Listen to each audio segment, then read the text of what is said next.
Kalau kalian lagi cutting atau kalori defisit, jangan salah, latihannya juga harus kalian atur. Gue pernah bahas, latihan untuk bulking dan cutting sebenarnya sama aja. Tapi kalian perlu tahu kalau kalian kalori defisit, maka kalian akan lebih rentan terhadap cedera. Karena kalori atau energi kalian juga akan lebih rendah. Jadi yang pertama, strategi dari banyak orang adalah mereka memakai repetisi yang lebih tinggi. Beban yang lebih tinggi, kita tidak bisa sangkal, akan lebih berpotensi untuk membuat kita cedera. Jadi itu kenapa alasannya banyak bodybuilder menggunakan beban yang lebih ringan ketika kalori defisit.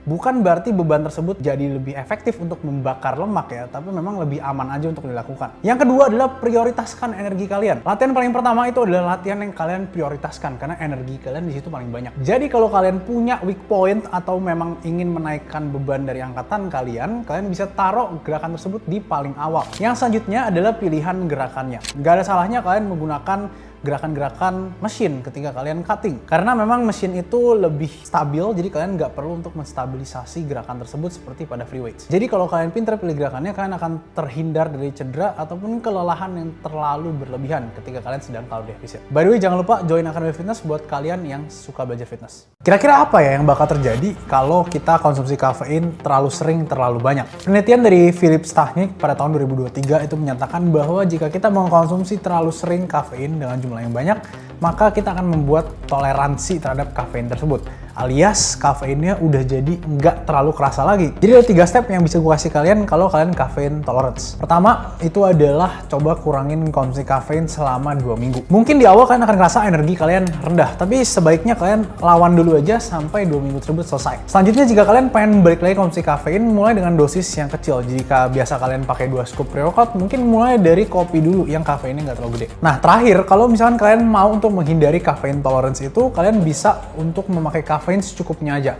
Jadi untuk hari-hari yang memang kalian butuh banget energi lebih.